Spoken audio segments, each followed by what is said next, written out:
Excellencies, distinguished guests, ladies and gentlemen, good morning. It's an absolute pleasure to be with you here this morning and to kick off officially this first opening session of the Meddays Investment Summit. My name is Manal Bernoussi. I'm an international MC and moderator from Morocco, and it is an absolute pleasure again to be with you all here today.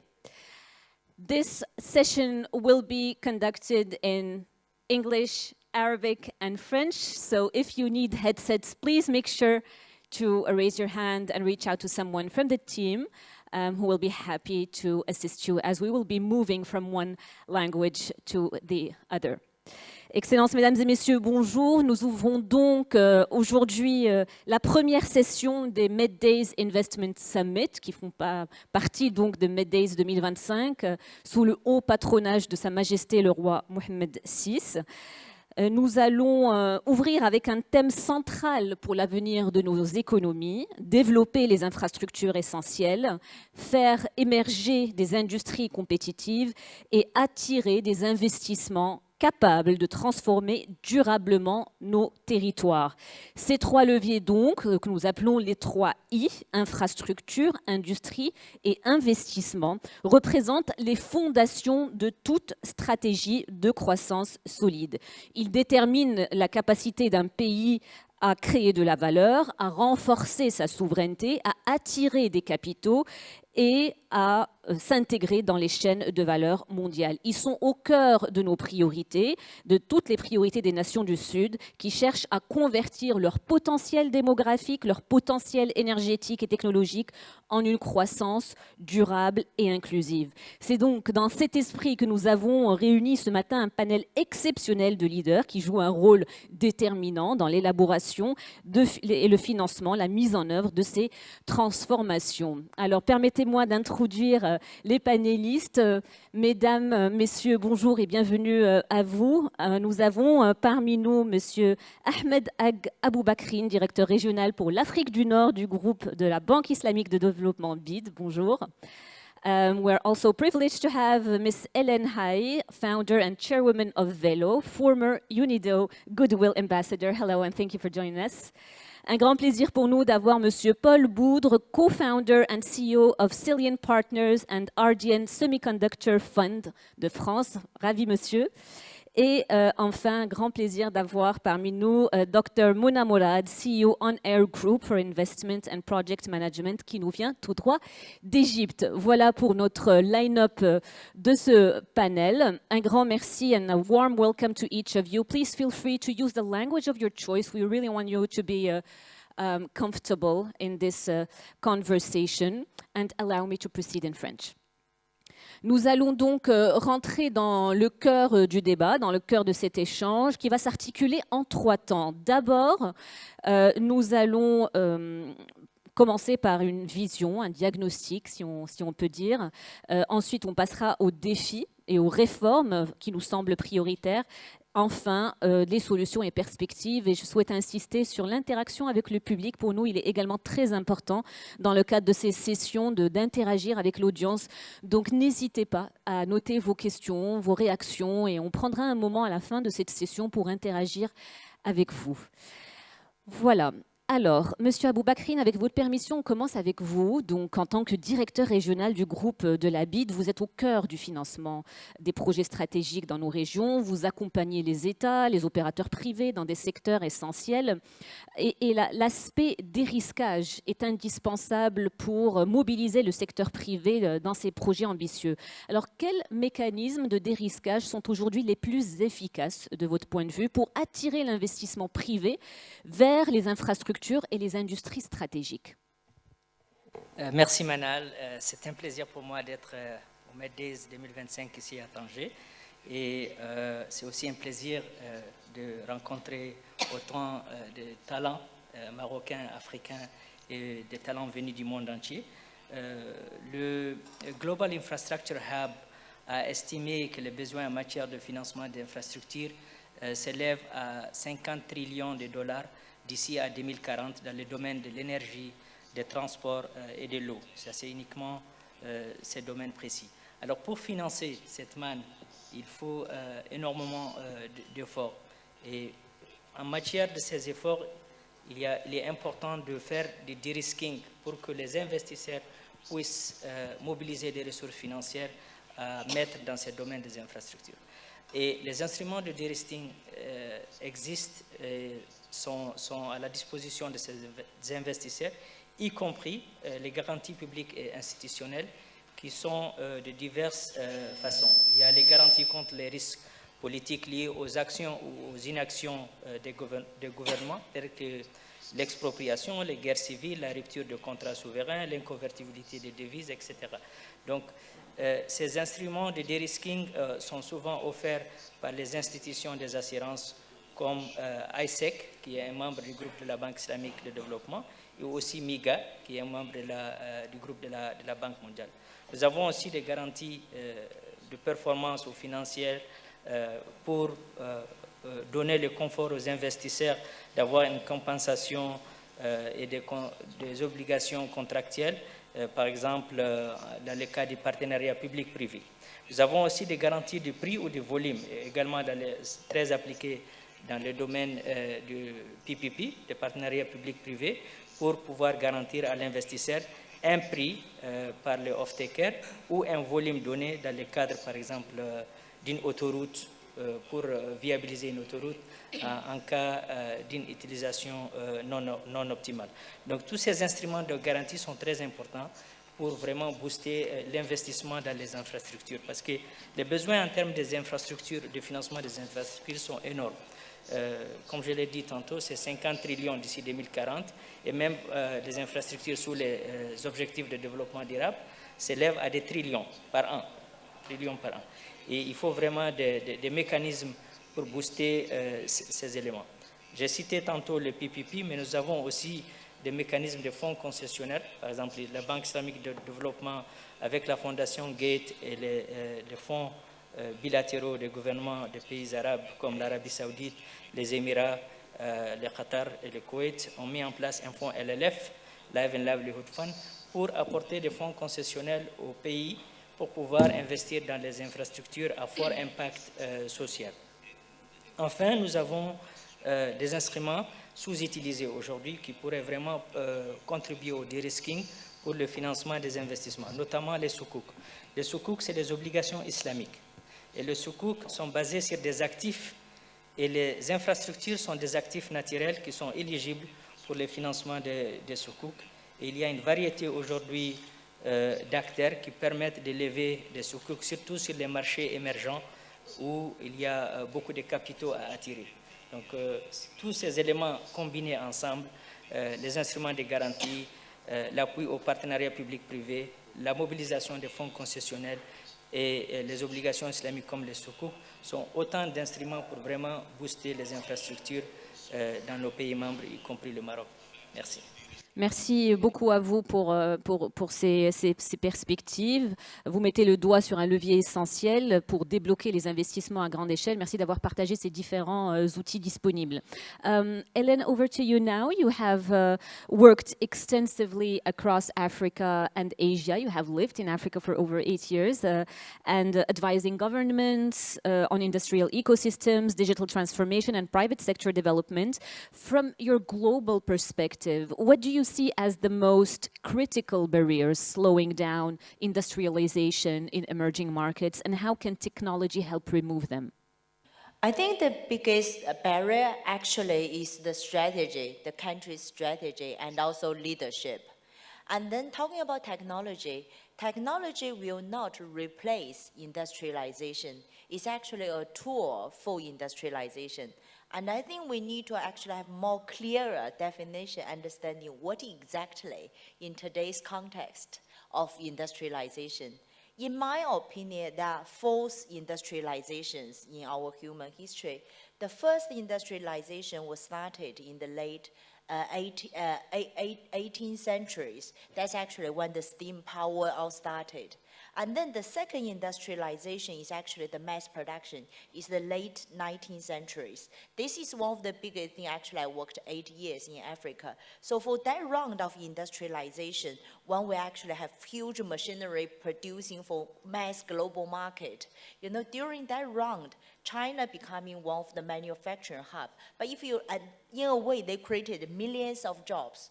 One of the things is actually benefited Asia and also China's economy. I can give you an example for that part of the industrialization.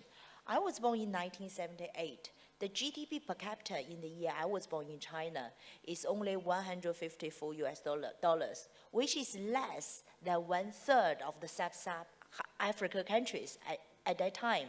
But if you look at today's China's huge economic transformation, why? It's basically because in the second round of the industrialization, China grabbed that opportunity. And then because when Japan, Korea, they were moving manufacturing jobs, China becoming the manufacturing hubs for globally. So actually, about like 15 years ago, one was working on this with Africa government. It's exactly happened in China. All those labor-intensive jobs have to move out of China, like exactly what happened in the Asia Four Tigers, Japan, Singapore, Hong Kong. So those jobs are leaving China. So it's actually a golden opportunity for African country if they're able to capture it.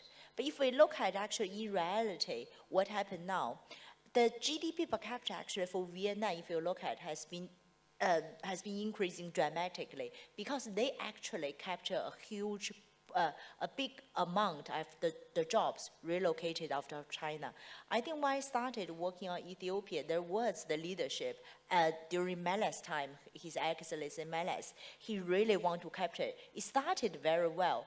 And then there was also changing leadership. There was also internal, government direction. There was also politics, etc. I think that strategy in a way, got a little bit paused. So in my view, I think the leadership's vision are the most important thing, because if you look at the success of the Asia countries, the leadership from that time, from Singapore, President Lee Kuan Yew, and also from China, Deng Xiaoping, they are very, very strong. They are personally attracting private sector and then creating success examples, because success brings success. So that is one of the main things for Asia's huge success. So that's the second part of the industrialization.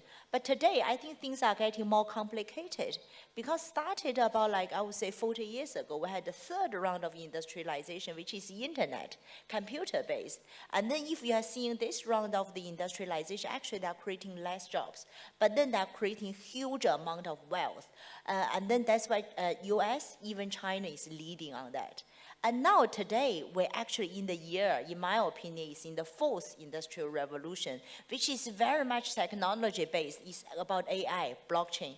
So I think going back to what I said about Barry is about, first, the information asymmetry. With the leadership in the continent aware of what's going on in the industrialization, they're willing to capture those opportunities. And then, because today, I think there are a lot of golden opportunities for African countries to leapfrog. You don't need to go through the steps. You can actually leapfrog directly into the fourth industrial revolution.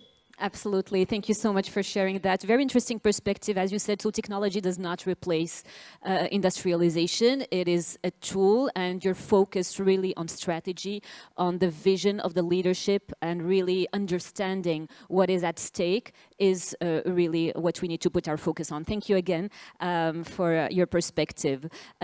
دكتورة مراد، أهلا ومرحبا بك. إن خبرتكم تشمل مجالات اللوجستيك والاستثمار وإدارة المشاريع الكبرى، وتعملون عن قرب مع الشركات في إفريقيا التي تواجه تحديات عملية وحقيقية للاندماج في سلاسل القيمة العالمية.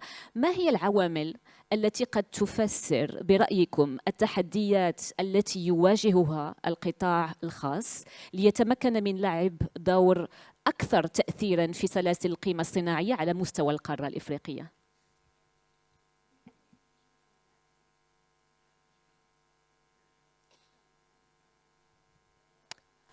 I think ما تحية بنسمعك. اوكي كده افضل. شكرا منال. هنبدا.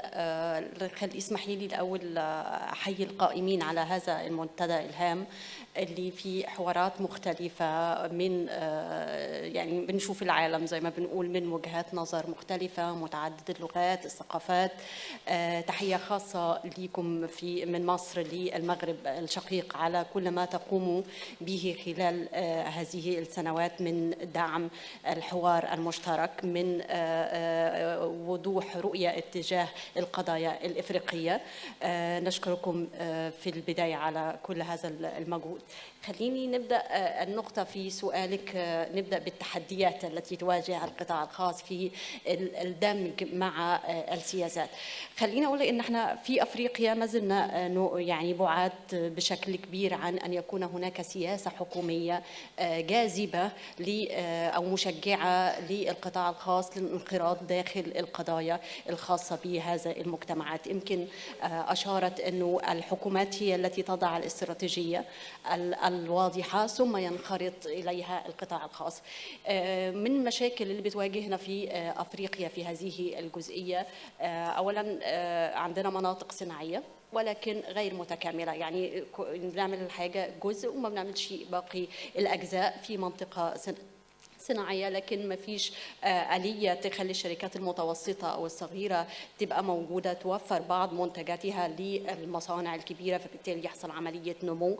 ما عندناش تمويل مستدام للمشروعات المرتبطة بالصناعة، ما فيش رؤية واضحة لهذه التمويلات. بالفوائد بتكون عالية، الانفست بيكون عالي، بتاخدوا فقط الشركات الضخمة، فبالتالي الشركات الصغيرة ما عندهاش فرصة للنمو. ده بيتكلم في الإيكو سيستم اللي محطوط في مجتمعاتنا الأفريقية ما زالت بعيدة عن أنها تكون جاذبة للقطاع الخاص، مع المخاطرة العالية في الاستثمار، مع عدم توفير فرص تمويلية، مع عدم وجود رؤية واضحة لعملية النمو، فبيخلي القطاع الخاص يواجه مشاكل كبيرة في الدمج.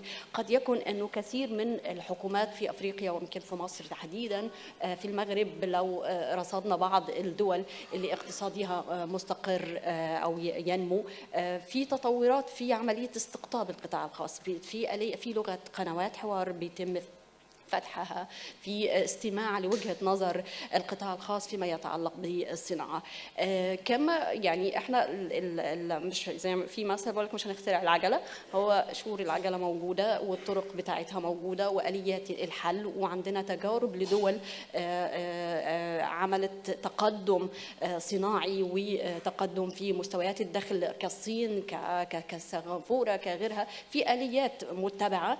وانس ما نقدر نعملها في أفريقيا الوضع سيتغير بشكل كبير. عندنا مشكلة في التعليم، المخرجات اللي بتطلعها العملية التعليمية بعيدة عن متطلبات الصناعة، ودي تحدي كبير بيواجهنا كقطاع خاص. سرعة التكنولوجي المتطورة جدا، في كل سنة أنت بتشتغلي على بلان تلاقيها اتغيرت مع آفاق كثيرة متغيرة، محتاجة كثير من الدعم. الحكومات تبذل مجهود لدعم القطاع في أنه يكون على قرب من التطورات الحادثة علشان ما يكونش بيشتغل في بلان متأخرة شوية والعالم بيسبق.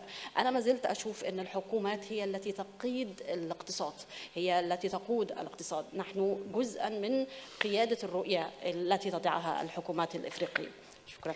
شكرا لك دكتورة مراد على هذه الوجهة نظر وعلى التحديات والآليات الموجودة. Again, ladies and gentlemen, I want to make sure that everyone is comfortable, has headsets. This panel will be in English, Arabic, and French, so please make sure that to raise your hand if you need a headset, and someone from the team will be happy to assist you. Ce panel, je disais à l'instant, sera en arabe, anglais, en français, donc si vous avez besoin de traduction simultanée, n'hésitez pas à vous rapprocher de quelqu'un de l'équipe et on sera ravis de vous assister. Je vais poursuivre avec vous, Monsieur Boudre. Alors vous évoluez dans un secteur stratégique qui est celui des semi-conducteurs et les technologies de pointe. Ces industries nécessitent bien évidemment des écosystèmes robustes, des talents spécialisés et une vision de long terme. Alors votre expérience va nous permettre de comprendre aussi ce qui est indispensable de votre perspective pour avoir une base technologique compétitive. Quelles sont selon vous les conditions essentielles pour poser les bases d'industries technologiques compétitives dans nos régions? Je vous remercie également de m'avoir invité parce que C'est un moment important quand on parle de développement, quand on parle de croissance, quand on parle de positionnement stratégique. Bien évidemment, l'industrie du semi-conducteur, ces technologies qui vont transformer notre façon de vivre dans les 10 à 30 prochaines années, c'est un sujet également de souveraineté. Et j'aborde, moi, cette région du monde que je ne connaissais pas très bien, avec une vision globale.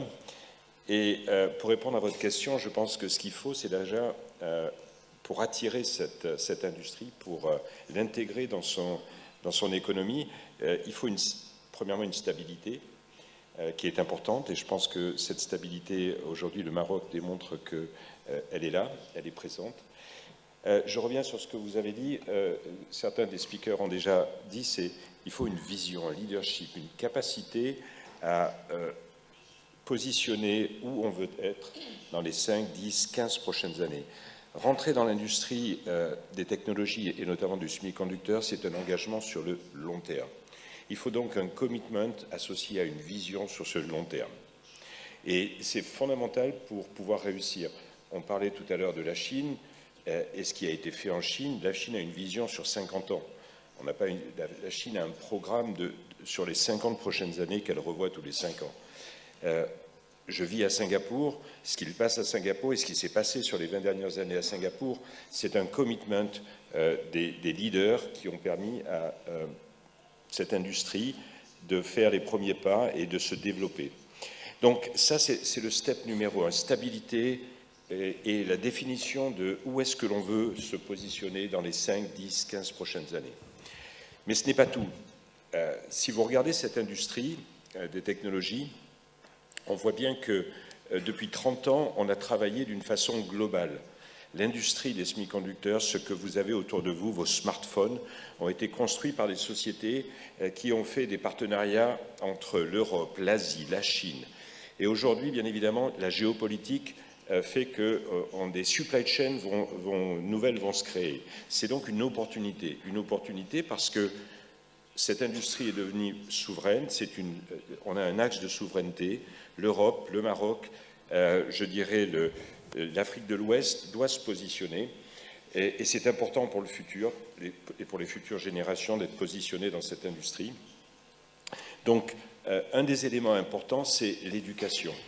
Si vous regardez cette industrie, 500 milliards de dollars en 30 ans, c'est ce que l'on a pu obtenir en termes de revenus. Entre 2025 et 2030, cette industrie est prévue pour atteindre 1 trillion de dollars.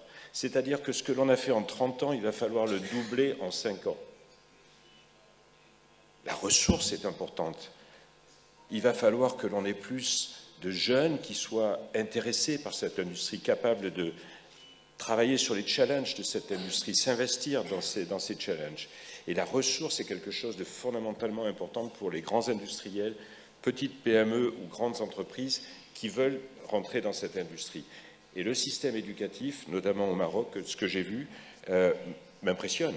C'est-à-dire que non seulement le système éducatif est là, mais l'envie, la passion de ces jeunes que j'ai rencontrés montre qu'il y a vraiment un terreau qui est tout à fait disponible.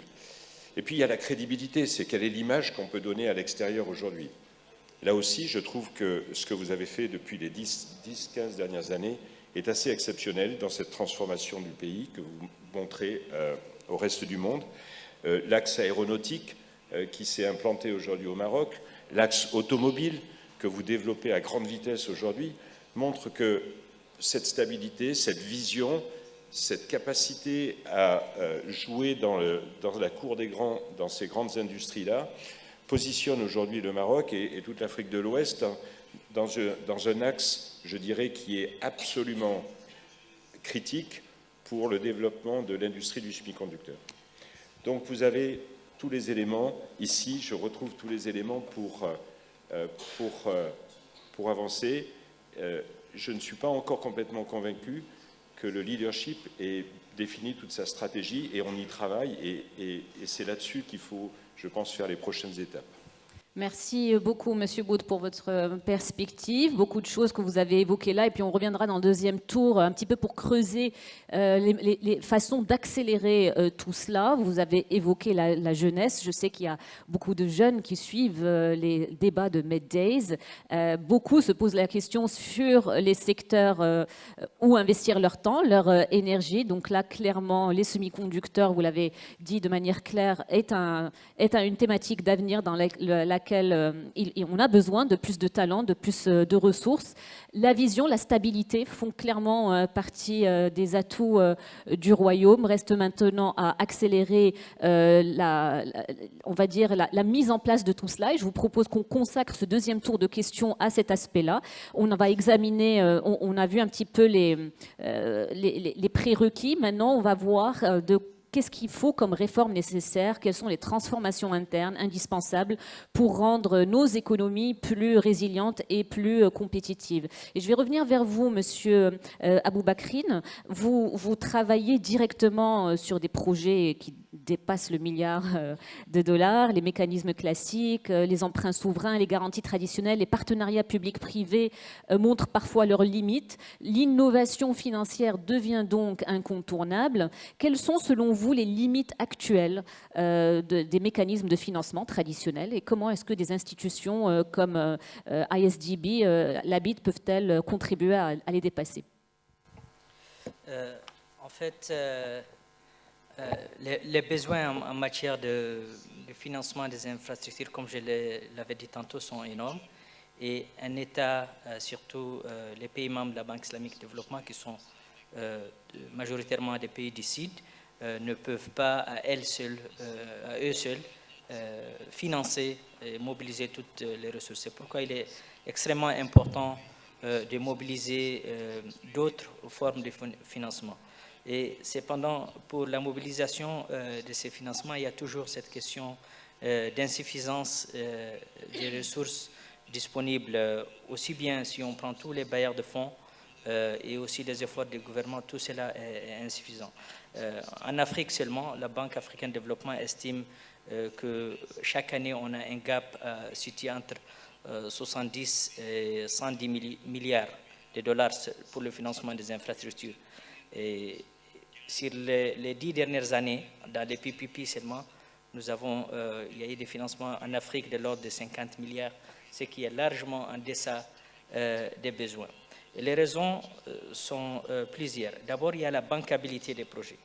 Donc, plusieurs projets, pour être portés aussi bien par les États que par les investisseurs privés, ont besoin d'atteindre une maturité. Il y a un investissement conséquent qui est nécessaire, que ce soit les grands projets de production d'électricité ou d'énergie renouvelable, que ce soit les grands projets de l'industrialisation qui sont portés par les acteurs du secteur privé. Et aussi, il y a l'insuffisance des capacités techniques et humaines dans certains de nos pays membres, en particulier nous qui avons un actionnariat tous basés au sud, nous avons ces contraintes. Et pour parer à cela, le groupe de la Banque islamique de développement, en plus des financements traditionnels qui sont offerts par les autres financiers, offre une panoplie de produits de la finance islamique, notamment les soukouk dont j'ai parlé tantôt, mais nous avons aussi les waqf, les awqaf, qui sont, les fonds des awqaf sont des instruments sous-utilisés dans nos pays membres. Et c'est une niche que l'on pourrait exploiter surtout pour le financement des infrastructures et aussi pour les projets sociaux qui sont importants, des infrastructures dans le domaine de l'agriculture, de l'eau, de l'éducation et de la santé.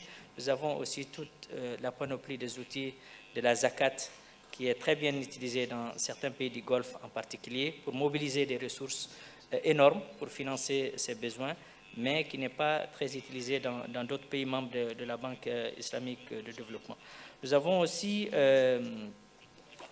nous sommes actuellement en train de mener des réflexions sur les debt swapping, comment reconvertir la dette en investissement avec des opérateurs privés. Et il y a eu une expérience réussie ici au Maroc dans les années 90-2000 et récemment en Espagne. Tout ça, ce sont des mécanismes pour un peu contourner les limites qui existent en matière d'insuffisance des ressources financière.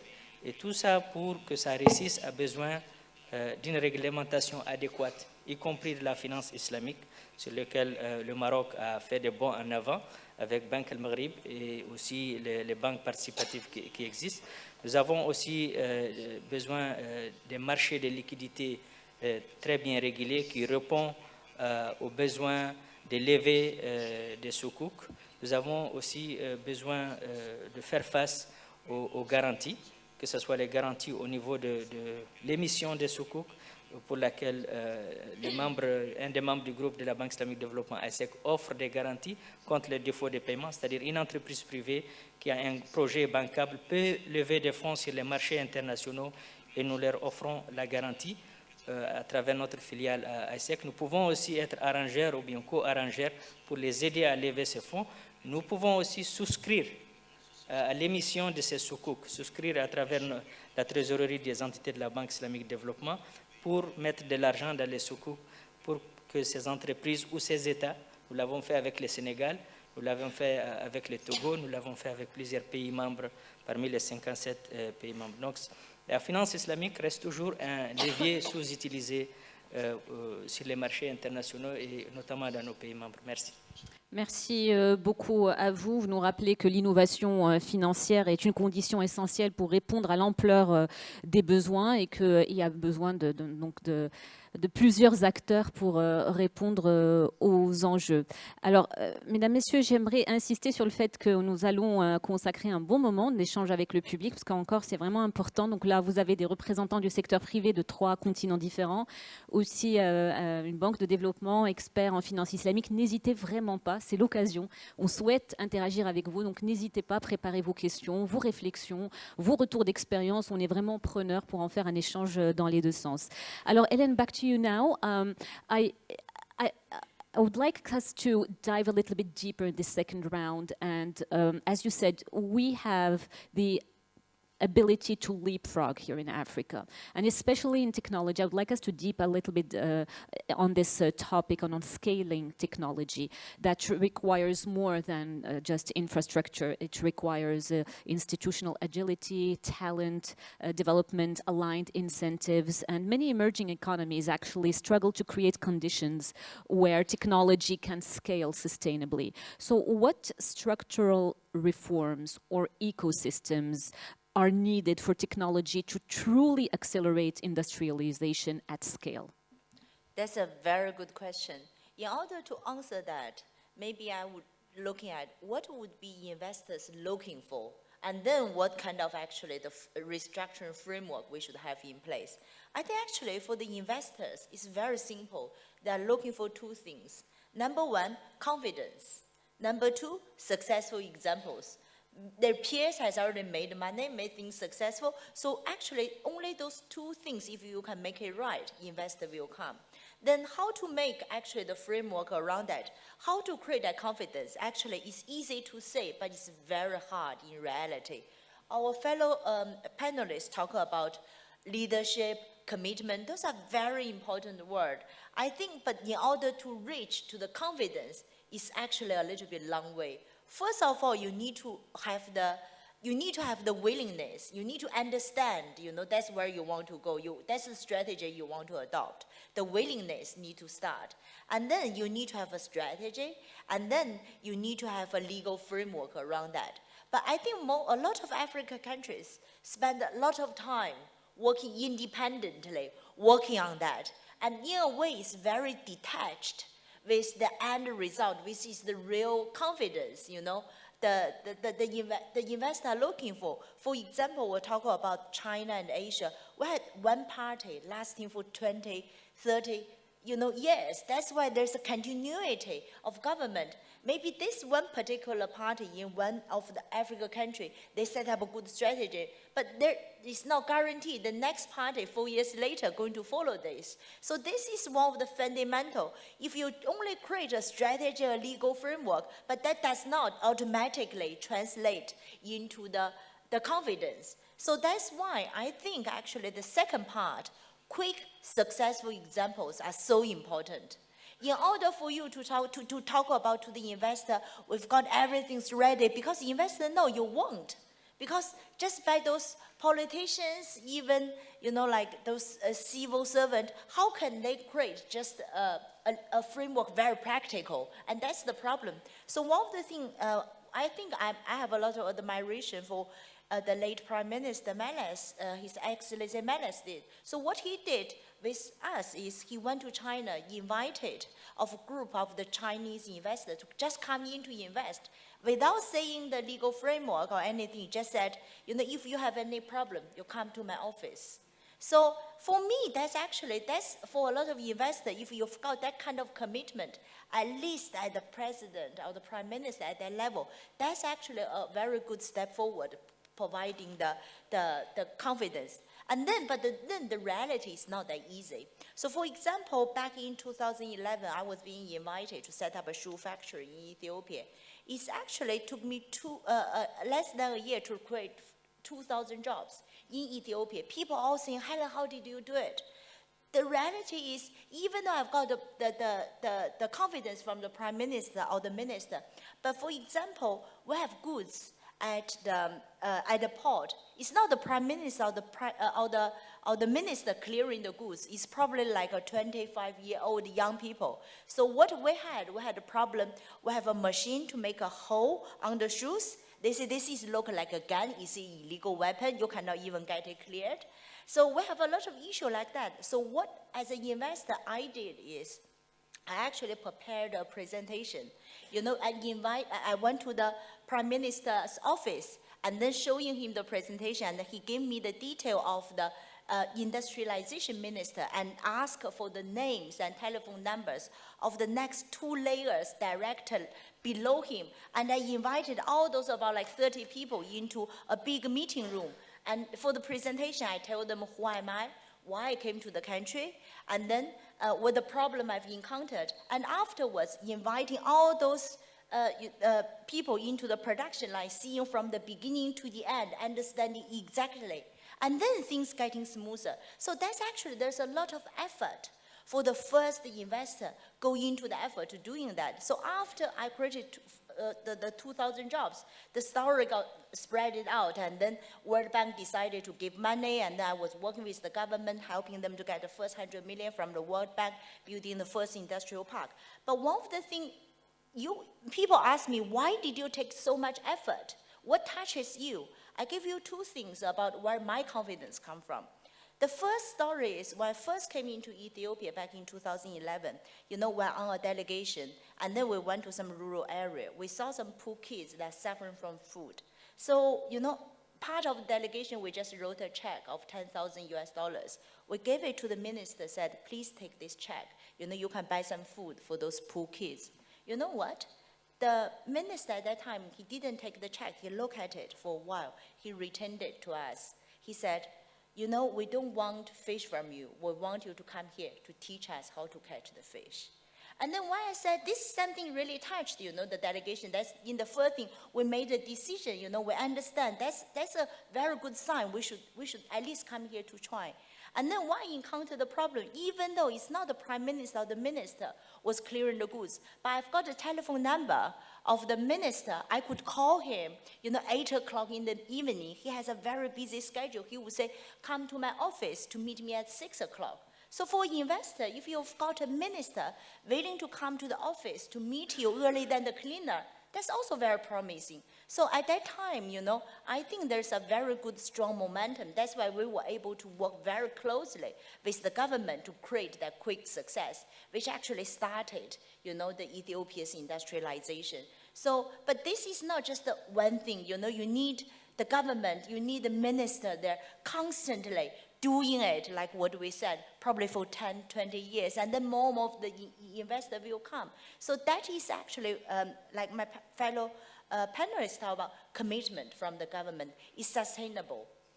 So, and then at the end, I want to say, after all, one of the things we have to really aware, what I just talked about the second industrial revolution, also with the fourth industrial revolution with AI, and also blockchain, etc.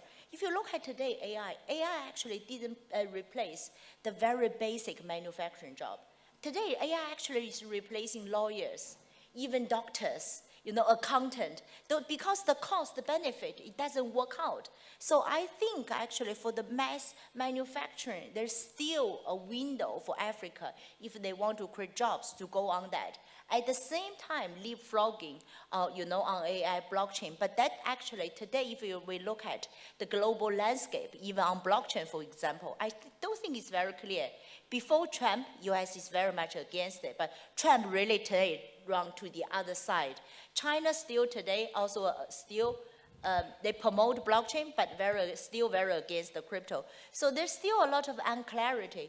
But one of the things I think doesn't matter which phase of industrialization, investors' confidence and quick, successful examples are the fundamental. I'm going to borrow your mic.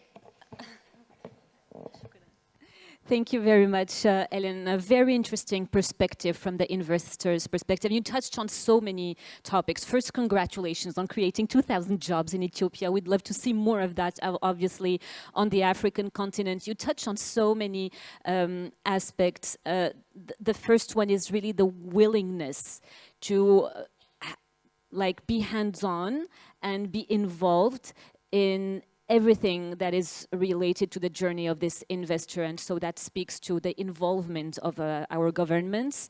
Again, we are very fortunate here in Morocco to have that vision and stability because of our monarchy that gives the vision for the long term. But then, as you said, there is level 2, level 3, level 4, and all of them need to be aligned with the same level of commitment to make it happen. So that's really, really interesting. I will come back to you so we could keep digging deeper. And again, we appreciate you sharing your experience with us. دكتورة مراد، برأيكم ما هي التحولات الداخلية سواء في الابتكار أو تطوير المهارات أو نماذج الأعمال التي تحتاجها الشركات لتتمكن من تعزيز تنافسيتها والامتثال لمتطلبات سلاسل القيمة الحديثة؟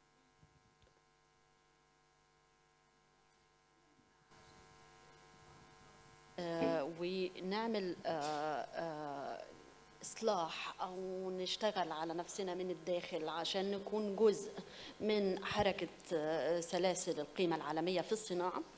أعتقد أنه يعني لو هنتكلم على شركات القطاع الخاص الأفريقية، أكثر من 50% منهم يعملون وفقاً للنظم القديمة في الشركات، وال50 الأخرى المتبقيين بيشتغلوا تحت فروع لشركات عالمية. فدي مشكلة كبيرة بتواجه القطاع الخاص الأفريقي بتنوعه المختلف، أنه التكنولوجيا اللي بنستعملها أو النظام اللي بنستعمله في إدارة شركاتنا مازال بعيداً، بيشتغل على قطاعات بحتة. لسه ما دخلناش في القطاعات المتعلقة بالتكنولوجي، استخداماتنا ليها في الإدارة وفي تعزيز تنافسيتنا لسه مازال بعيد. يعني أنا جاية لك من برايفت سيكتور، بقول لك إنه العالم سبقنا بسنوات في هذه الجزئية. الجزء الخاص بالمهارات، استثمارنا للمهارات اللي عندنا في مجتمعاتنا. إحنا في دول غنية بالثورة البشرية، يعني عندنا كثير من الناس المبتكرين الجيدين الناشطين، ازاي آلية توظيف جديدة، ازاي نستفيد بيهم في ربط باحتياجات العالم. السوق محتاج ايه، مجتمعاتنا محتاجة ايه. هي يمكن محتاجين احنا كبرايفت سيكتور نشتغل على هذه الجزئية بشكل كبير، نتجه في استثماراتنا الى الاشياء بلا ما استثمارنا معظمه في القيمة المنخفضة، بناخد حاجة بنبيعها والى اخره، حركة تجارة. لا، ندخل في مراحل متقدمة من التصنيع، يعني القيمة المضافة. علينا في مجتمعاتنا ان احنا نركز، او في قطاعنا، في عملية تطوير نماذج من الشركات للعمل في تطوير القيمة المضافة للصناعات. منطقتنا إذا أخذت هذه الجزئية، ويمكن نتذكر الأحداث الخاصة بكورونا والإغلاق اللي تم والمشاكل اللي تابعت بها القطاع اللوجستي في عملية النقل، وأنه منتجات وبضائع كثيرة ما عرفناش نحصل عليها من الصين مثلا أو من غيرها من المجتمعات نظرا للإغلاق. وقتها ظهر نموذج الحاجة إلى أن يكون مجتمعات صناعية داخل بلداننا بتعمل حاجتين. في كتير من الأسواق خرجت من الصين، يمكن كنا نتحدث في فترات طويلة على فكرة من الصين وأوروبا وغيرها على فكرة نقل التكنولوجيا، أن دي التكنولوجيا مش عندنا، يعني إحنا مش عارفينها ازاي يحصل في نقلها. كان عملية يمكن زمان كان الموضوع شوية صعب، دلوقتي هم يروا انه من الضرورة ان يتواجدوا في قربا من الاسواق الخاصة بها، ففي فرصة للقطاع الخاص بانه يغتنم هذه الفرصة من التحول العالمي الموجود في عملية نقل مصانع ونقل تكنولوجيا. يمكن الصين يعني المغرب لها تجربة قوية في هذه الأجزاء. يمكن العام الماضي كنت تقريبا هنا في نفس المكان، كان يتحدث معالي وزير الصناعة أنه ما فيش طائرة تطير في العالم إلا وهناك جزءا صنع في المغرب. فإحنا كمجتمعات نستطيع أن ننخرط وبسهولة داخل الصناعات المتقدمة، نستطيع أن ندعم ذلك. فأنا أرجع تاني أن فكرة الرؤية مهمة، دعم القطاع الخاص، مشاركته في عملية التمويل. احنا مشاكلنا في القارة هي مشاكل في وجهة نظري متعلقة بالاستثمار في البنية التحتية. لدينا فجوة تمويلية مرعبة في هذا القطاع. ازاي نجذب القطاع الخاص في الاستثمار أو المشاركة في مشروعات البنية التحتية هو عملية شديدة الأهمية. شكرا لك دكتورة مراد. الرؤية فعلا، البنية التحتية والمشاركة القطاع الخاص. شكرا لك. Monsieur Paul Boutre, j'aimerais poursuivre avec vous sur la même question. En fait, avant de construire une industrie de haute technologie, vous avez parlé de l'importance des semi-conducteurs aussi pour l'avenir. Il faut évidemment un environnement favorable, il faut des infrastructures, il faut des compétences, il faut des partenariats publics-privés, une régulation qui soit stable. Et vous avez une expérience directe dans la création de ces prérequis. Quelles réformes ou investissements de base vous paraissent indispensables avant même de prétendre développer une industrie technologique compétitive? Si on regarde comment cette industrie a évolué et comment elle est en train de bouger d'une région vers une autre région, il y a effectivement des prérequis et des réformes qu'il sont nécessaires d'avoir. On en parlait juste il y a quelques minutes, c'est évidemment la prédictabilité d'une région, c'est quelque chose de très important. Je l'ai associé tout à l'heure à la stabilité, mais c'est un investissement dans le monde des semi-conducteurs. On investit sur les 30, 40, 50 prochaines années. Les capitaux nécessaires pour commencer à exister dans cette chaîne de valeur sont relativement importants. Et ça veut dire qu'il faut avoir une stabilité, mais une prédictabilité qui se retrouve dans les règles aussi de la région et du pays. Bien évidemment, je vais en citer quelques-unes. Par exemple, s'assurer de l'IP, de la protection intellectuelle est quelque chose de fondamental dans notre industrie. Que les règles soient stables sur la durée, c'est-à-dire pas de rétroactivité ou de choses qui montrent cette instabilité. Il faut donner confiance aux investisseurs, donner confiance que la région est prête à s'engager sur le long terme. Si on regarde aussi l'économie de la région, on voit bien qu'aujourd'hui l'Afrique est une région qui est en train d'évoluer. Si on se projette à 2100, je lisais l'autre jour, si on se projette à 2100, 12 des plus grandes villes, sur les 20 plus grandes villes du monde, 12 seront en Afrique. Donc cette jeune population, cette capacité à faire que cette industrie se développe, mais aussi trouve ses marchés, trouve ses ressources, elle existe en Afrique. Il faut donc le préparer aujourd'hui au travers de ces réformes pour montrer son appétit dans cette industrie. Montrer son appétit, quand on regarde ce qui se passe dans le monde, on voit bien que la Chine investit massivement pour justement s'engager dans cette industrie sur le long terme et c'est sa souveraineté. On voit bien que les États-Unis, au travers du CHIPS Act, le font également. On voit que l'Europe tout de suite s'est engagée après le Covid sur un CHIPS Act qui permet aussi d'amener une masse d'investissements publics qui va pouvoir s'associer à du privé.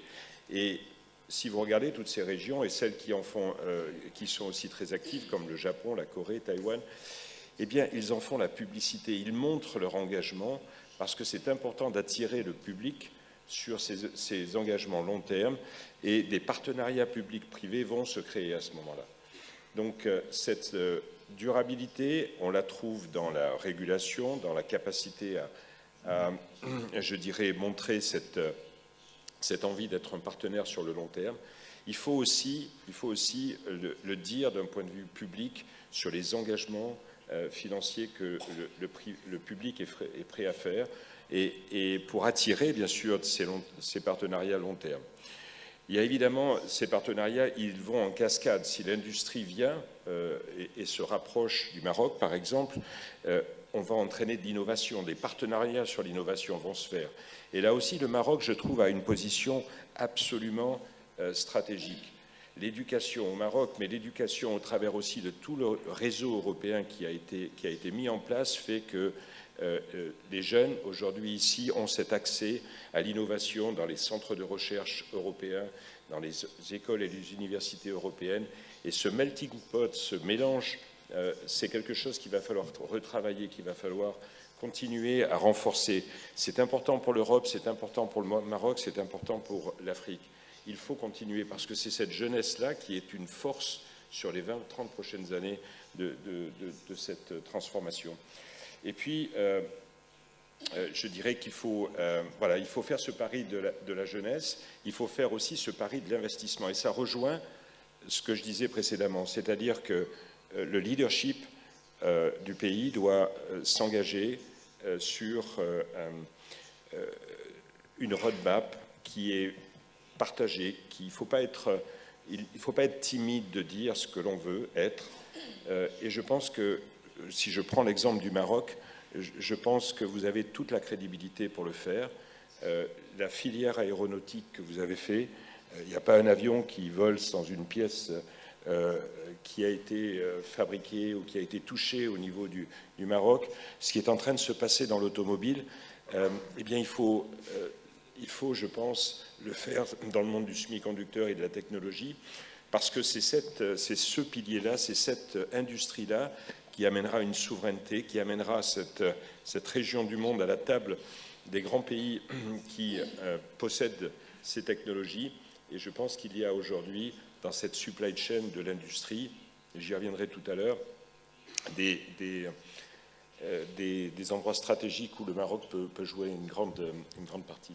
Merci beaucoup, Monsieur Paul Boudre. Effectivement, on va faire un dernier tour de table avant d'ouvrir les échanges, les questions, les interactions avec l'audience. Donc, n'hésitez pas, encore une fois, à participer au débat. Donc, dans ce troisième tour, ce que je vous propose, mesdames, messieurs, c'est qu'on réfléchisse davantage au modèle de coopération possible, aussi aux solutions possibles. J'aimerais qu'on consacre un petit peu plus de temps à cela. Et je vais revenir vers vous, Monsieur Aboubakrine. Donc, l'Afrique avance vers davantage de coopération régionale.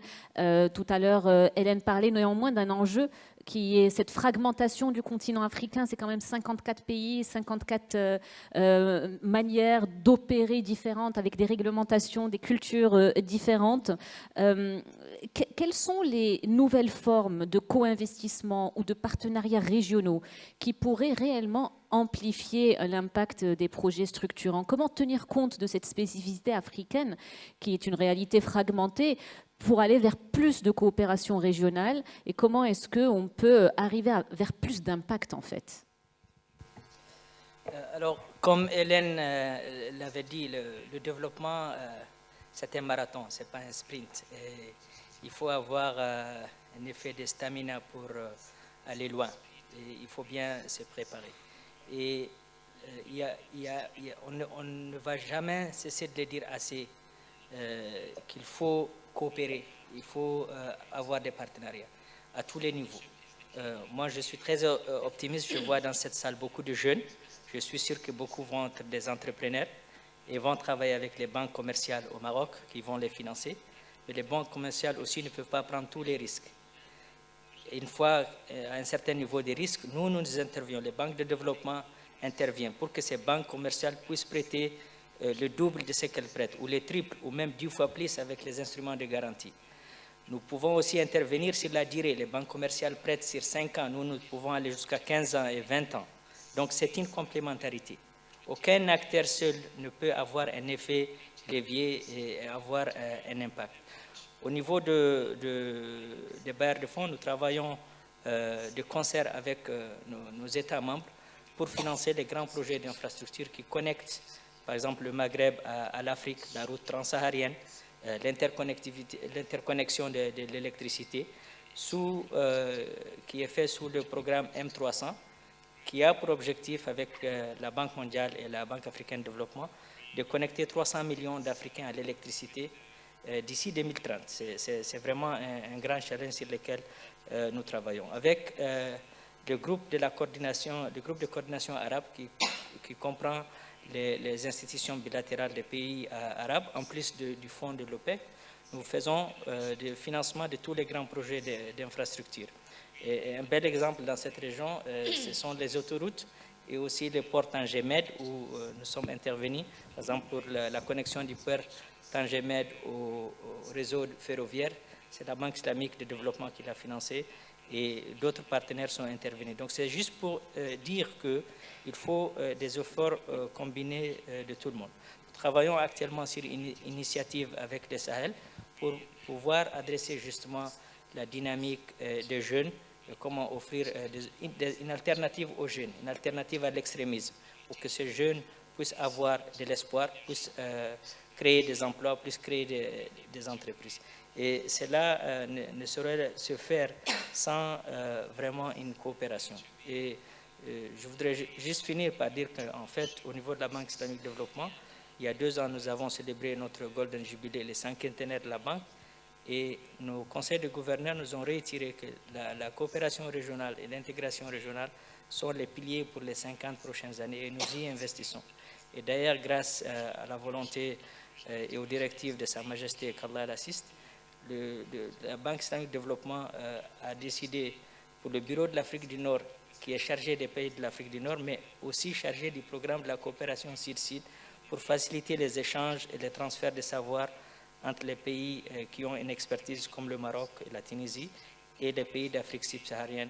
Et c'est un programme que nous facilitons, que nous finançons avec des subventions pour vraiment booster la coopération Sud-Sud et en faire un levier de croissance. Merci. Merci beaucoup à vous. Effectivement, ce volet de coopération Sud-Sud est extrêmement important. Ce forum, d'ailleurs, aussi se veut comme un espace d'échange sur les problématiques du Sud. Donc, merci encore une fois d'avoir souligné cet aspect. Hélène, back to you again. So, when we think about unlocking large industrial ecosystems, it requires collaboration frameworks, obviously, between governments, but also between investors, industries, and technology actors. What innovative public-private collaboration models do you consider most promising to unlock large-scale industrial ecosystems in Africa? Very good question. I'm going to talk about 2 points here. First of all, I think when we talk about private-public partnership, we need to understand more about entrepreneurship. I think we have a lot of framework, on paper, looks very nice. We are going to work with the partnership. But I give you my view of how I see entrepreneurship. Like grew up in China, also learning from the Chinese entrepreneur. On the other side, I also had my executive MBA from INSEAD, which was the best school from France, learning what is entrepreneurship. But I would say that actually there's a very strong distinction with the Asian entrepreneurship and the Western today's entrepreneurship on paper. I give you an example, what's the distinction? If you have a tiger in front of you, what I learned from the business school is get your laptop, study carefully the characteristic of the tiger. The problem is when you finish all the study, the tiger might be gone. The Asian entrepreneurship is very different. If you have a tiger in front of you, they jump on top and they ride the tiger. So if you understand this context, You know, you don't need actually a lot of framework, you know, in order to, you need to understand how you can help the entrepreneur to conquer that tiger, to jump on top, to convince them to jump on top, and actually to handhold them, you know, to ride the tiger. So I think if you understand that layer as what I said, you know, what Ethiopia government did is very simple. They actually, in a way, didn't say, give me the framework, just saying, if you have a problem, you come to me. That high-level commitment, that actually counts more than the huge partnership on paper.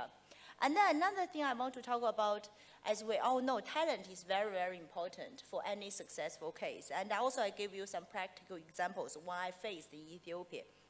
When I went there, the first thing I need to recruit workers. So the government came to me saying, Helen, you know, we've got wonderful news for you. We've got this institute has been training young people that are able to produce, you know, like making shoes. I was so excited. I went there. And then, you know what? After talking 5 minutes with the trainer, I left without taking any of the student.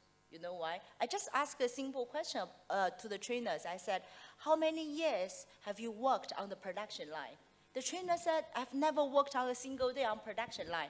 You know, as a real practitioner, you want to recruit people to actually lay down to do the job.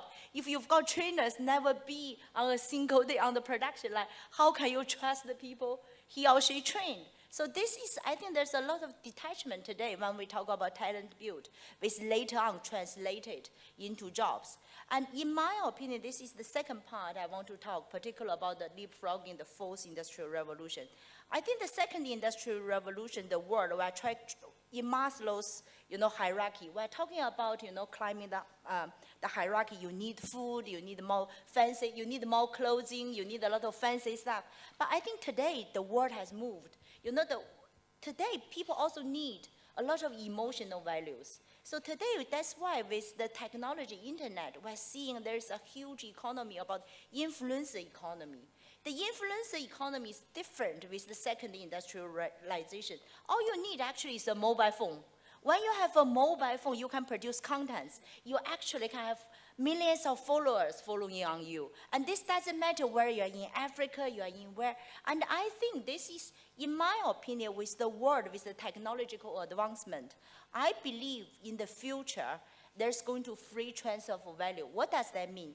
If we look at all the industrialization and all the infrastructure being built, at the beginning, you know, in the world, we're just different islands. So first, we need to build road infrastructure to connect different islands. You started on trade.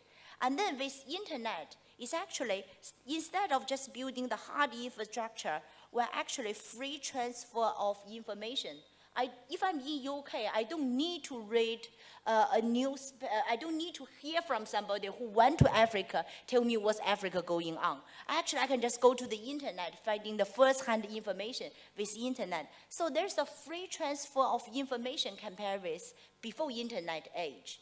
And I think with AI and blockchain, the human going to evolve into a stage, there's a free transfer of values. So in my view, you know, the manufacturer, whatever you make, you know, including contents, going to getting more and more closer to the end, the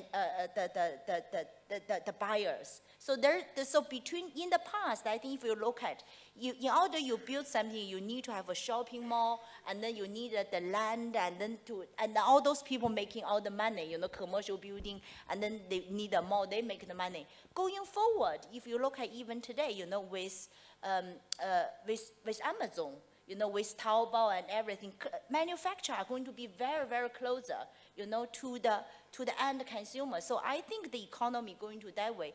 And then it's not only the hard goods humans are looking for. There still be, but today if you are even looking at the manufacturing demand from the US, it has been shrinking, you know, on clothing, on footwear, everything. But if you look at on the other side, humans are demand more emotional value. This is why influencer values are very important. So on the last point, one of the things I would say, we really need to empower the young talent, the young people in this country. I think we are seeing in Asia, you know, previously in the last 20 years, even for the way, you know, I'm thinking raising my kid, they need to go to Ivy League. But you know, today, what I'm seeing a strong trend, people today graduated from Ivy League, they're difficult to find jobs. Because with AI replacing a lot of high-level jobs, the banks, etc., that needing less and less jobs. This is why a lot of them talent going into the influencing internet, AI, a lot of other business. So in my opinion, don't just focus, on just something on paper, being very practical. And then that's empower the young talent to look at that. And if in a way you look at how Trump shifted his idea towards blockchain, I'm sure his sons, they place a view at important role, at least sharing certain information. So this is something, at the end, my last thing is I truly believe the future, Africa should become, should empower the talents, the young people. Empowering the talent in the young people, indeed. I very much like your how practical your perspective is. I would challenge, though, the idea of the pre-internet era and post-internet era, because I think nothing replaces being here in Africa to see you for yourself, because the way how the algorithms are built, the risk is that they would send you and reinforce what you already think about Africa. And the media also, it will just drag you to what it wants you to know, right? But when you're here and interacting with people, interacting the youth, that you would probably get another sense of what it's truly on the ground. And I'd love to have your perspective on that also. I know the new generation is very much connected, and to see, the difference between what we experience here as Moroccans, as Africans, and what we see of Morocco and what we see of Africa on the internet. That could be interesting also to dig in. Thanks again, Ellen, for your sharing your perspective. دكتورة مراد, ما هي المبادرات أو صيغ التعاون التي سواء كانت حكومية أو خاصة أو إقليمية التي ترون قد تمكن الشركات من التوسع وتعزيز مشاركتها داخل سلاسل القيمة الإفريقية والدولية؟ خليني هنا أخدك شوية على تجربة موجودة في مصر، وبلاتفورم اتعمل بيضم نموذج الطبيعي للعمل اللي هو بي شراكات القطاع الحكومة، القطاع الخاص، المنظمات الدولية.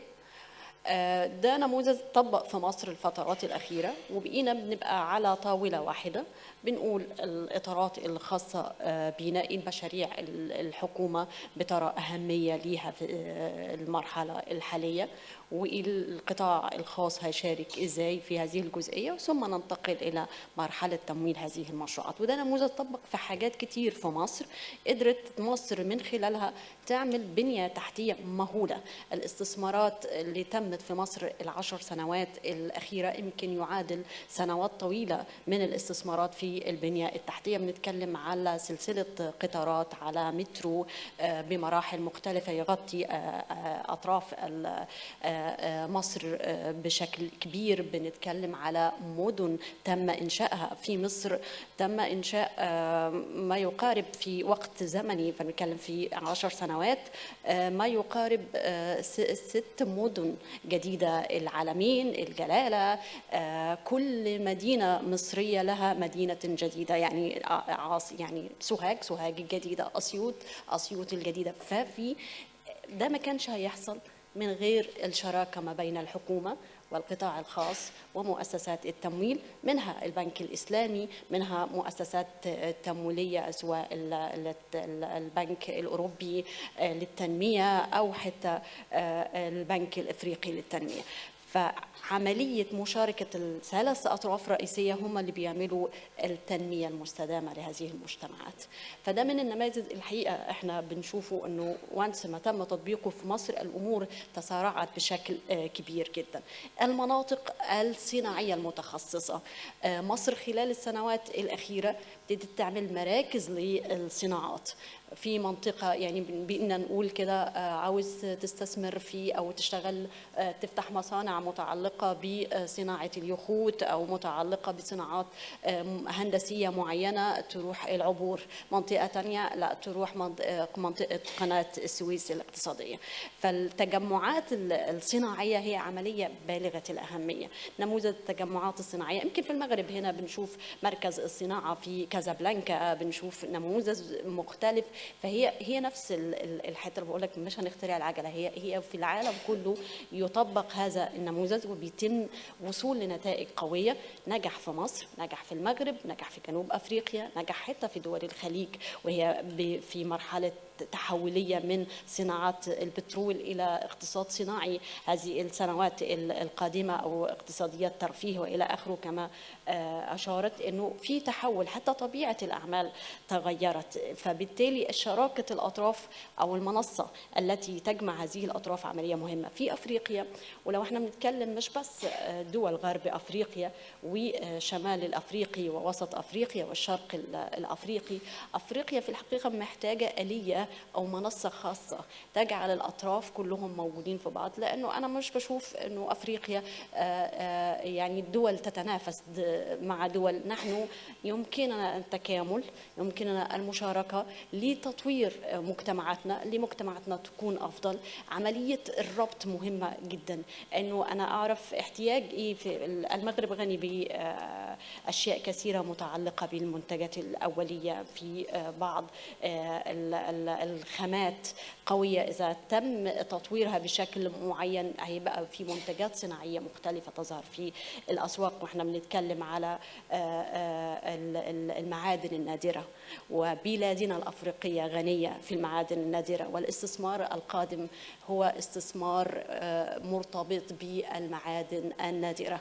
فاحنا عندنا مازال الله حابي هذه القاره بكل فرص النمو. نحتاج الى نموذج اعمال منطقي ما بين المجتمعات التمويلية الغربية بكل أطرافها، وبين حكوماتنا الأفريقية، وما بين القطاع الخاص، عشان نحقق آلية متكاملة للتنمية، عشان شعوبنا تكون أفضل. يمكن الآلية اللي أطرحوها جميع السادة وهم يتحدثون على فكرة الاستقرار السياسي في النظم الأفريقية، دي تاخدنا إلى منحنى آخر، وإحنا نخاطب شعوبنا أنه عملية الاستقرار السياسي هي عملية أساسية للاستثمار. ما فيش تنمية وانت كل شوية بتبقى بتخرج عن إطارات قانونية وبتخرج عن إطارات نظامية وبيحصل انقلابات. كل مستثمر رأس المال جبان، فهو يذهب إلى المناطق الأكثر أمانا. فإذا احنا عارفين المشاكل، نحتاج إلى استقرار سياسي، نحتاج إلى استقرار تشريعي وقانوني، نحتاج إلى آلية للحوار، عملية أن نجلس على الترابيزة تحسين من مواردنا واستثمارها بشكل جيد علشان يحقق تنمية لهذه الشعوب. شكرا. شكرا لك دكتورة مراد. الاستقرار أولا والمشاركات والتعاون فعلا. شكرا لك. Monsieur Paul Boudre, on va clôturer ensemble ce panel avant de nous tourner vers l'audience pour prendre quelques réactions. Il nous reste 9 minutes ensemble. J'espère qu'on va vraiment bien en profiter pour aussi échanger avec vous. Alors, on parlait à l'instant des différentes formes de collaboration. Pour finir peut-être ce panel, quel secteur technologique ou industriel représente selon vous les meilleures opportunités de croissance pour le Sud global dans la décennie à venir? Alors, je vais essayer d'être bref, parce qu'effectivement, on a besoin de parler mais avec vous, mais très, très rapidement, infrastructure digitale. Je pense que le Maroc et l'Afrique ne peuvent pas se permettre d'être en retard. On rentre dans l'ère de la data, il faut que cette région du monde puisse bénéficier de tous les bénéfices que vont apporter ces nouvelles technologies. Donc, je parle de data center, je parle d'infrastructures dans la connectivité, je parle de cybersécurité qui sont importantes. C'est un secteur absolument vital et sur lequel la région doit investir. L'énergie, bien sûr, parce que l'énergie est fondamentalement la base de tout ce qui nous entoure. Donc, smart grid, green energy, c'est un segment très très important et qui est essentiel, je pense, sur la croissance et le développement du pays et de la région. La partie industrielle, infrastructure industrielle, j'ai parlé des succès qui sont déjà présents aujourd'hui au Maroc, la partie avion, la partie automobile. Je pense qu'il faut aller plus loin, il faut aller dans la partie robotique qui est extrêmement important et qui va se développer très très vite sur les 20-30 prochaines années. Et la région doit avoir un axe aussi de développement. Si je prends tous ces secteurs, ces trois verticaux ou 4 verticaux, on voit bien que la partie semi-conducteur, c'est quelque part la fondation de toutes ces initiatives et de tous ces développements. Je pense que comme on le disait tout à l'heure, time to market, si le lion est là, il faut travailler sur le lion. Il y a un moment aujourd'hui où il faut que la région et le Maroc prennent une position forte aussi pour que cette industrie du semi-conducteur soit présente dans le Maroc. C'est important pour la jeunesse, c'est important pour l'industrie, c'est important aussi pour la stratégie et la souveraineté de cette région dans le futur. Donc pour ça, je l'ai dit au début, il faut investir sur les jeunes, il faut investir sur l'éducation, il faut investir sur cette capacité que vous avez à transformer l'ensemble de ces piliers, l'ensemble de ces industries. Ça se passe au travers de partenariats, ça se passe au travers de relations publiques-privées que vous avez déjà très bien engagées dans beaucoup de secteurs. Les financements arriveront automatiquement parce qu'il y a une envie de développement en Afrique, il y a une envie dans le monde le monde sait que l'Afrique est importante pour les matériaux, pour la stratégie, pour la croissance. Donc vous êtes à un moment donné dans une position quasiment idéale pour bénéficier de ces investissements qui arrivent. Merci beaucoup à vous pour votre perspective encore une fois. Mesdames et messieurs, voilà, je me tourne vers vous. Est-ce qu'il y a des questions dans la salle avant qu'on clôture ensemble ce panel? N'hésitez pas. On a parlé donc des 3 I, investissement, infrastructure, industrie.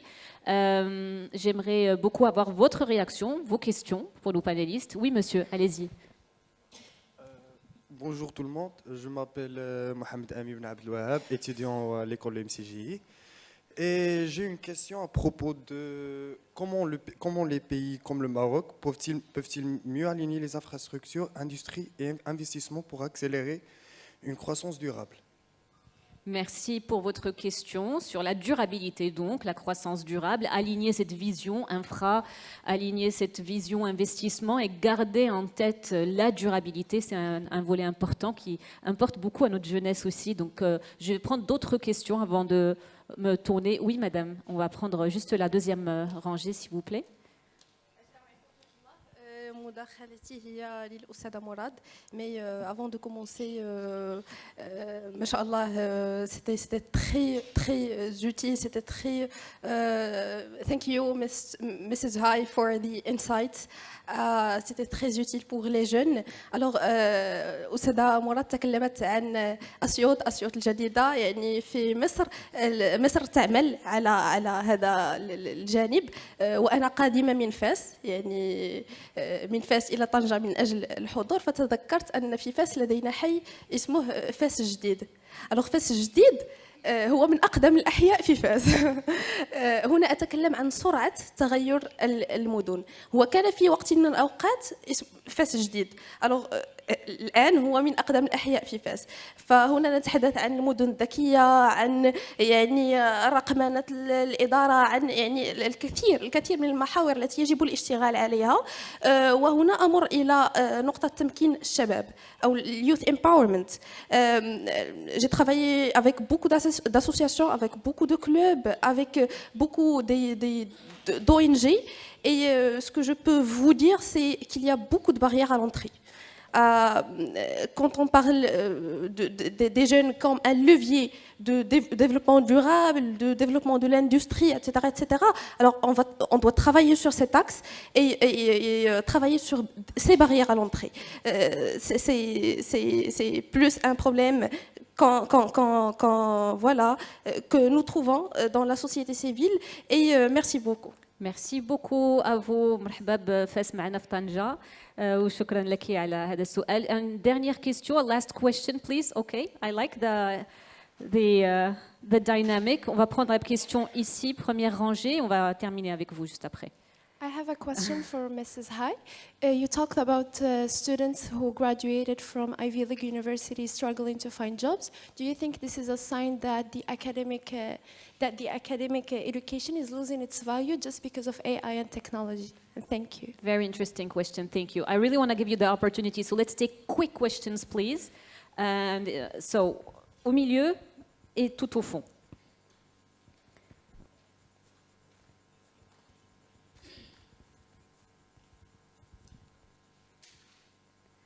Let's keep them brief, please, so we can make sure that everyone gets a chance to express Thank you so themselves. much for giving me an opportunity to ask my question. So, Ms. Hai talked about the artificial intelligence and its own relationship with the industry. So, my question is, what is the expected AI impact on the industries in the upcoming years? And thank you so much for listening. Thank you for your question on expected impact on the industries with AI. Okay, last question there. I hope we agree that we hear a lot of perspectives and then we can do one global answer. It gives us a sense also on what the audience is thinking, what are your priorities. Go ahead, please. Allez-y, cher monsieur. غادي تهضروا بجوج بكم. Alors, merci pour la qualité de vos interventions. Si vous pouvez vous lever, Allah يخليك, le caméraman veut vous prendre en vidéo.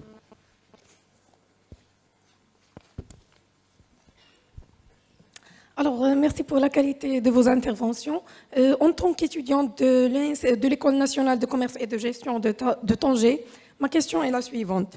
Quels sont, selon vous, les principaux obstacles auxquels les étudiants font face lors de leur insertion professionnelle dans un contexte où l'intelligence artificielle redéfinit rapidement les métiers et quelles actions pourraient être mises en place pour aider les jeunes diplômés et à s'adapter et à rester compétitifs. Merci. Merci beaucoup à vous. On va vous écouter, messieurs. So a lot of questions around youth, AI, access, employment. Allez-y.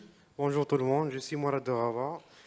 First of all, I have the honor of being here with to discuss this very important topic.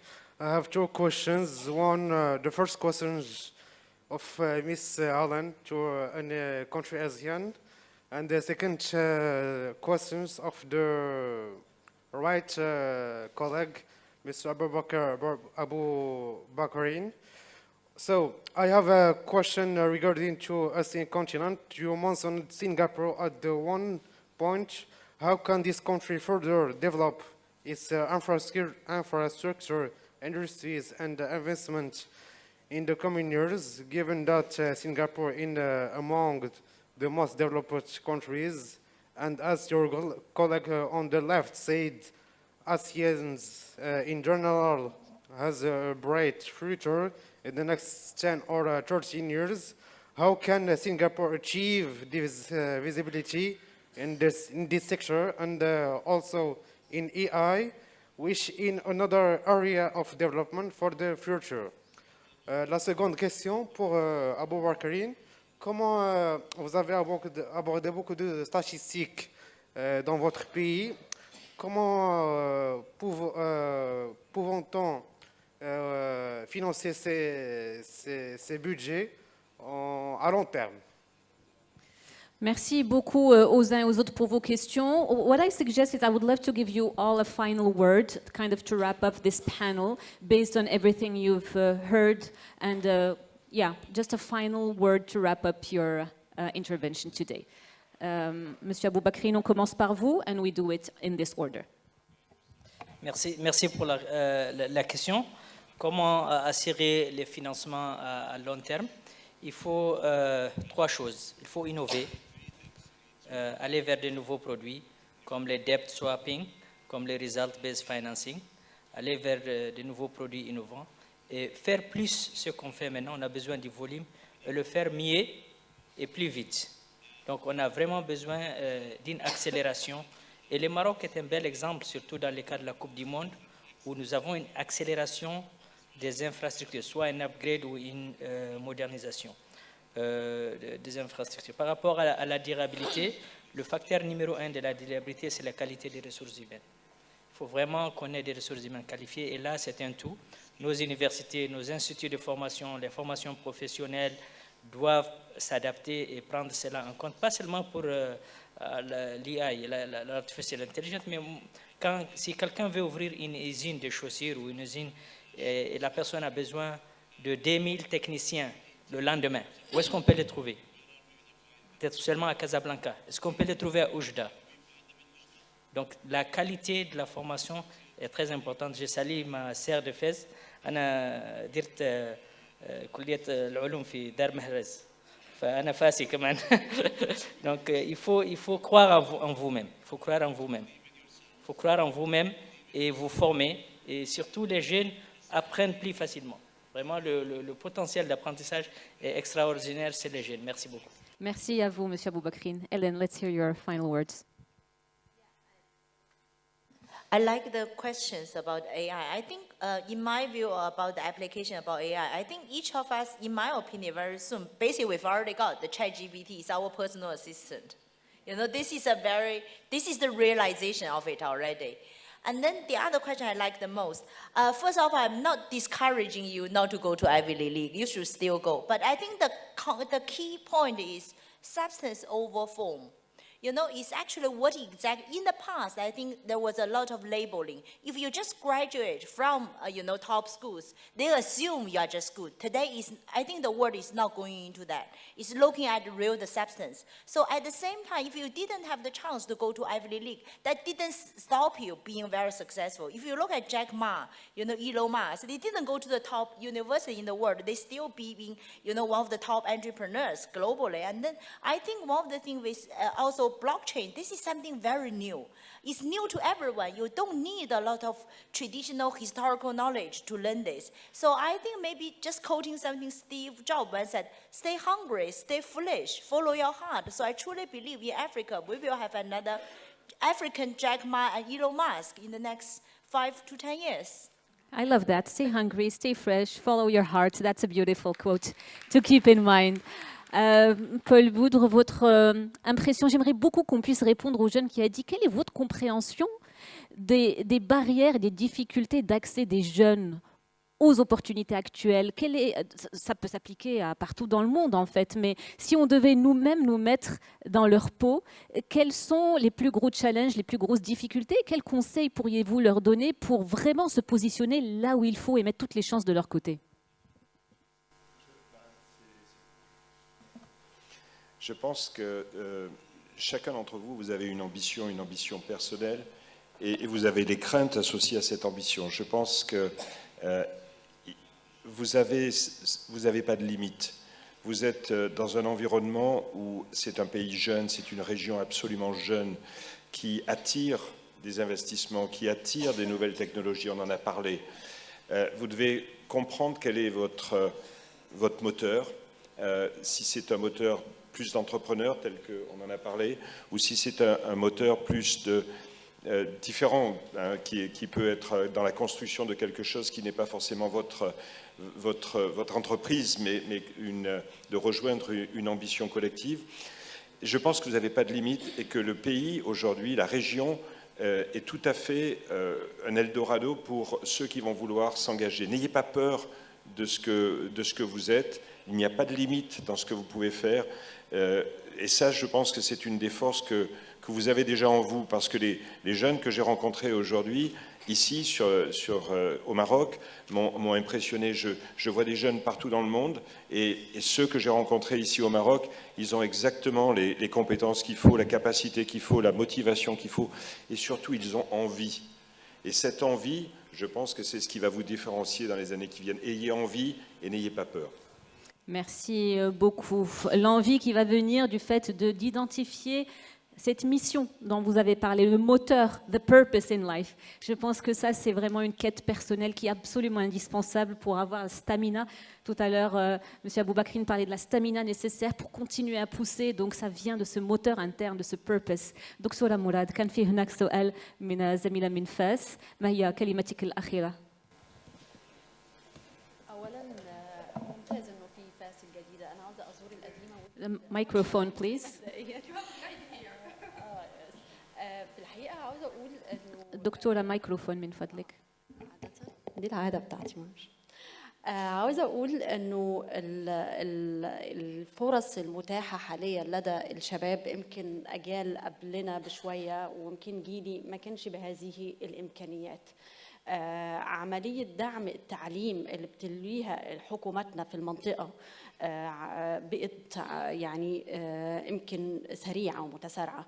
لما بنشوف دي أسئلة الشباب فأنت تبقي عارفة إنه في أمل كبير جدا عليه نحو التغير.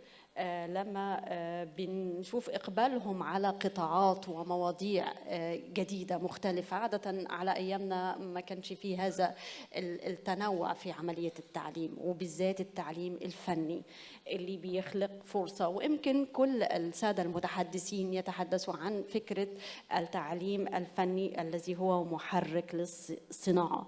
يمكن قعدنا فترات طويلة جدا في ثقافتنا العربية لا نرى عملية التعليم الفني عملية ضرورية. تجربة المغرب وتجربتنا في مصر وفي تجارب في أكتر من دولة إنه يدي اهتمام للتعليم الفني، وإنه الشباب يبقى شايف إنه ده المستقبل، هو التغير اللي طرق. تحديد الأهداف شباب أولوية، الذهاب نحو القطاعات اللي فيها فرص استثمار هي واضحة. يعني معروف الدول اتجاهاتها الاستثمارية رايحة فين، باين وواضح. العالم كمان الاتجاهات الاستثمار بتاعته رايح فين.